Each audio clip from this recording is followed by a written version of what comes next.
ಇದು ಓಮದ ಕಾಳು ಅಂಗಡಿಲಿ ಕೇಳಿದ್ರೆ ಸಿಗ್ತದೆ. ಆಮೇಲೆ ಕೊತ್ತಂಬರಿ ಕಾಳು, ಅದು ಜಸ್ಟ್ 2 ಸ್ಪ್ಲಿಟ್ ಆಗಬೇಕಂದ್ರೆ 2 ಹೋಳು ಆಗುತ್ತೆ ತನಕ ಒಂದು ಸ್ವಲ್ಪ ಹಿಂಗೆ ಹೊರದ್ರ ಅಥವಾ ಹಿಂಗೆ ಕುಟ್ಕೊಂಡ್ರು ಸಾಕು. ಅದರಲ್ಲೇ ಇರೋದು ಬಜ್ಜಿ ಟೇಸ್ಟು. ಅದಾದಮೇಲೆ ಇಲ್ಲಿ ನೋಡಿ ತೋರಿಸ್ತಾ ಇರೋದು ಅದೇ ಓಮ, ಅದು ಸ್ವಲ್ಪ ಸ್ವಲ್ಪ ಹಾಕೋದು. ಆಮೇಲೆ ಉಪ್ಪು, ಕಡಲೆ ಹಿಟ್ಟು, ಆಮೇಲೆ ಸ್ವಲ್ಪ ಖಾರ ಪುಡಿ ಅಂತಂದರೆ ಟೇಸ್ಟಿಗೂ ಹೌದು ಮತ್ತು ಕಲರ್ಗೋಸ್ಕರನೂ ನೋಡಿ ಮಾಡಿ ಹಾಕೊಂಡ್ರೆ ಆಯ್ತು, ಎಷ್ಟು ಬೇಕೋ ಅಷ್ಟೇ.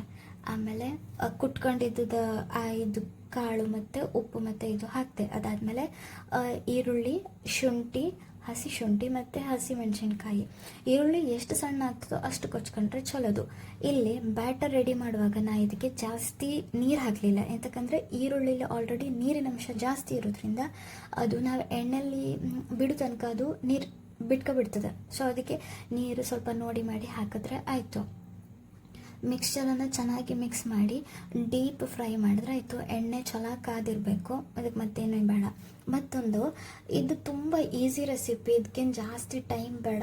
ಮತ್ತು ಮನೇಲಿರೋ ನಾರ್ಮಲ್ ತರಕಾರಿ ಇದರಿಂದನೇ ಮಾಡ್ಬೋದು, ಇದಕ್ಕೇನು ಜಾಸ್ತಿ ಏನು ಐಟಮ್ ಬೇಡ. ಆದರೆ ಒಂದು ಓಮದ ಕಾಳು ನಾವೇನು ಹಾಕಾರಲ್ಲ ಅದರಲ್ಲೇ ಇರೋದು ಮೇನ್ ಟೇಸ್ಟ್, ಅಂದರೆ ಅರೋಮ. ಅದೇ ಇದು ತಿನ್ನುವಾಗ ಒಂಥರ ರಿಚ್ನೆಸ್ ಕೊಡ್ತದೆ. ನಾವು ತಿಂತಿರೋದು ಈರುಳ್ಳಿ ಬಜ್ಜಿನೇ ಅಂತೇಳಿ ಅಷ್ಟೇ. ಹೋಟೆಲಿದ್ದು ಮನೇದು ಏನೂ ಡಿಫ್ರೆನ್ಸ್ ಏನು ಅಷ್ಟೊಂದೇನು ಅನ್ನಿಸ್ಲಿಲ್ಲ. ನಾವು ಮಾಡಿದಾಗ ಸಮ ಟೇಸ್ಟ್ ಬಂದಿತ್ತು.